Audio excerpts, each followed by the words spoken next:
வாழைப்பூ வடை எப்படி செய்கிறதுன்னு பார்க்கலாம். வாழைப்பூ நல்லா குட்டி குட்டியாக கட் பண்ணி நல்லா க்ளீன் பண்ணி வச்சாச்சு. அதில் வெங்காயம் சேர்த்துக்கலாம், சின்ன சின்னதாக நறுக்கிற வெங்காயம். அப்புறம் கருவேப்பிலை அதையும் குட்டி குட்டியாக பொடியாக நறுக்கிக்கோங்க. மல்லி இலை பொடியாக நறுக்கிக்கலாம். அதே மாதிரி மிளகாவை காரத்துக்கு ஏற்ற மாதிரி போட்டுக்கோங்க. இப்போ நம்ம கடலை மாவு 4 ஸ்பூன் கிட்ட ஆட் பண்ணுறோம்.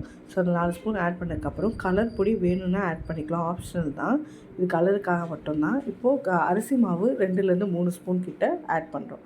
பண்ணக்கப்புறம் உப்பும் சேர்த்துக்கிறோம். உப்பு சேர்த்துட்டு இதை நல்லா கையால் பிசைஞ்சு மிக்ஸ் பண்ணிக்கலாம். சும்மா ரேண்டமாக மிக்ஸ் பண்ணிக்கோங்க. மிக்ஸ் பண்ணதுக்கப்புறம் தேவையான அளவு தண்ணி. ஸோ தண்ணி எவ்வளோன்னு பார்த்து நிறையா தண்ணி விட்டுறாதீங்க. வாழைப்பொடி ஏற்கனவே நம்ம புளிஞ்சு எடுத்து தான் தண்ணி இருக்கும். ஸோ நிறையா தண்ணி விட்டுட்டிங்கன்னா அதுக்கப்புறம் ரொம்ப தண்ணியாக மாறிடும். அப்படி செஞ்சிடாதீங்க. தேவையான அளவு சின்னதாக கொஞ்சம் கொஞ்சமாக ஊற்றி மிக்ஸ் பண்ணி பாருங்கள். கன்சிஸ்டன்சி ரொம்ப முக்கியம். பிடிச்சி பார்க்கும்போது இந்த மாதிரி இருக்கணும். அப்போது கரெக்டான கன்சிஸ்டன்சின்னு அர்த்தம். ஸோ நல்லா பிடிச்சி பார்த்ததுக்கப்புறம் செட் ஆனதும் இதை ஓரமாக வச்சுட்டு இப்போ எண்ணெய் ஊற்றிக்கலாம். கடாயில் ஊற்றுனது இந்த மாதிரி எண்ணெய் ரெடி ஆகிடுச்சான்னு பார்த்துக்கோங்க. அப்புறம் ஒவ்வொன்றா போட்டு தட்டி போடுங்க. ஸோ இது உதிரவே கூடாது. நம்ம உதிராமல் இருந்துச்சுன்னா தான் கன்சிஸ்டன்சி கரெக்டாக இருக்குன்னு அர்த்தம். இந்த மாதிரி ப்ரௌனிஷ் கலரில் வர வரையும் வேக வைங்க.